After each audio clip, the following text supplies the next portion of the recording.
दोस्तों नमस्कार, बहुत बहुत स्वागत है आपका एक बार फिर से अपने चैनल इंडिया नाउ में।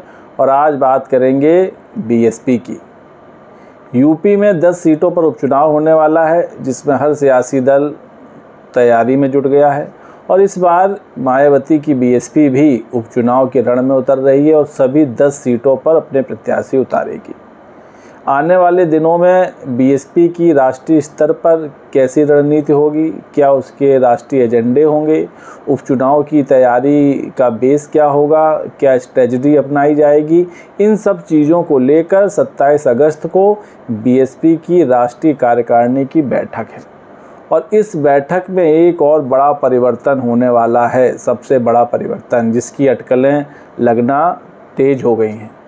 बताया जा रहा है कि हो सकता है कि पार्टी का कार्यभार मायावती अब किसी और के कंधों पर दे सकती है।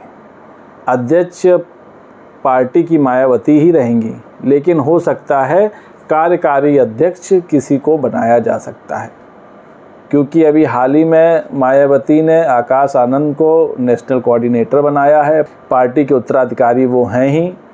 तो अब वक्त की मांग को समझते हुए और अपनी जिम्मेदारियों को थोड़ा हल्का करते हुए हो सकता है मायावती 27 अगस्त को जो राष्ट्रीय कार्यकारिणी की बैठक होने वाली है उसमें कोई बड़ा फैसला ले सकती हैं। और वो फैसला ये हो सकता है कि आकाश आनंद को पार्टी का कार्यकारी अध्यक्ष बनाया जा सकता है।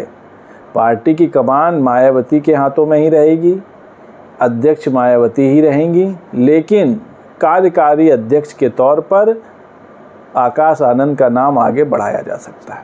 जैसे बिहार में जेडीयू है नीतीश कुमार की, नीतीश कुमार बिहार के मुख्यमंत्री भी हैं, लेकिन उन्होंने एक कार्यकारी अध्यक्ष संजय झा को बनाया है जो राज्यसभा सांसद हैं।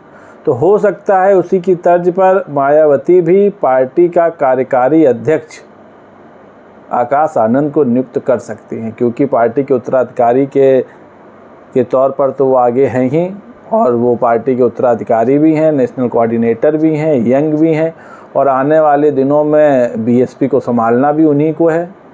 तो हो सकता है कि अब उनकी जिम्मेदारी और बढ़ाई जा सकती है और इस बैठक में मायावती ये ऐलान कर सकती है। दरअसल इसकी अटकलें इसलिए तेज हो गई हैं क्योंकि एक वक्त था जब बीएसपी के संस्थापक काशीराम थे और उनका स्वास्थ्य सही नहीं चल रहा था और वो उतने स्वस्थ नहीं थे कि पार्टी की जिम्मेदारी संभाल पाएँ।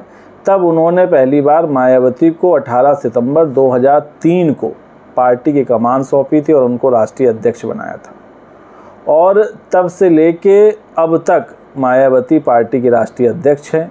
इससे पहले 2019 में मायावती को बहुजन समाज पार्टी का अध्यक्ष चुना गया था और अब माना जा रहा है कि पूर्व मुख्यमंत्री मायावती जी फिर से राष्ट्रीय अध्यक्ष चुनी जाएंगी। लेकिन इस बीच चर्चा ये भी है कि जो जिम्मेदारियां हैं वो आकाश आनंद की बढ़ाई जा सकती है और हो सकता है कि उनको कार्यकारी अध्यक्ष बनाया जा सकता है, क्योंकि जब आकाश आनंद पार्टी को लीड कर ही रहे हैं, नेशनल कोऑर्डिनेटर हैं ही, उत्तराधिकारी हैं ही, तो अगर वो एक्टिंग प्रेसिडेंट भी बन जाएंगे तो उसमें कोई चौंकाने वाली बात नहीं होगी, क्योंकि आगे बीएसपी को उन्हीं को ले जाना है।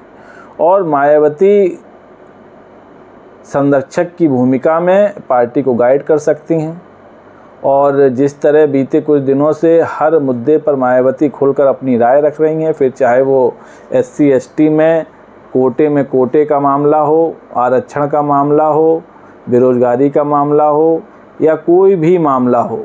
कोलकाता में जिस तरह लेडी डॉक्टर के साथ दरिंदगी की गई उसका मामला हो, समाज के हर पहलू से मायावती रूबरू हो रही हैं और सरकार का ध्यान उस तरफ आकृष्ट कर रही हैं। तो ये जो बैठक होने वाली है 27 अगस्त की, ये बहुत ही अहम बैठक मानी जा रही है और इसमें कयास लगाए जा रहे हैं कि ऐसा हो सकता है कि आकाश आनंद को और रिस्पॉन्सिबिलिटीज़ दी जा सकती हैं और उनको कार्यकारी अध्यक्ष बनाया जा सकता है, क्योंकि अब धीरे धीरे मायावती की भी उम्र हो रही है और उनको भी अब अपनी जिम्मेदारियों को किसी और को देने का वक्त आ गया है। हालांकि अध्यक्ष मायावती ही रहेंगी, लेकिन एक्टिंग प्रेसिडेंट के तौर पर आकाश आनंद को आगे किया जा सकता है और उनको जिम्मेदारी दी जा सकती है। यही वजह है जो उपचुनाव की जिम्मेदारी भी आकाश आनंद के कंधों पर है। जो उपचुनाव होने हैं 10 सीटों पर, हरियाणा में चुनाव है उसमें भी उनके कंधों पर जिम्मेदारी है, क्योंकि जो हरियाणा में इनेलो के साथ बीएसपी का गठबंधन हुआ उस हर बैठक में आकाश आनंद मौजूद रहे, उनके पिता भी मौजूद रहे और मायावती भी मौजूद रही।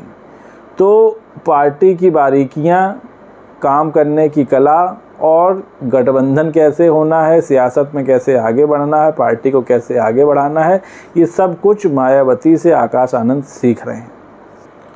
और 27 अगस्त की इस बैठक में मायावती ये फैसला ले सकती हैं।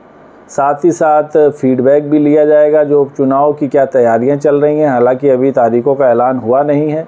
इसके अलावा हरियाणा में तारीखों का ऐलान हो गया है, तो वहाँ पर क्या पार्टी की तैयारी है, किस स्तर पर पार्टी चुनाव लड़ रही है, कैंडिडेट कौन होंगे, प्रत्याशी कौन होंगे, क्योंकि हरियाणा में जो सीट फार्मूला इनेलो के साथ तय हुआ है वो 53 और 37 का तय हुआ है।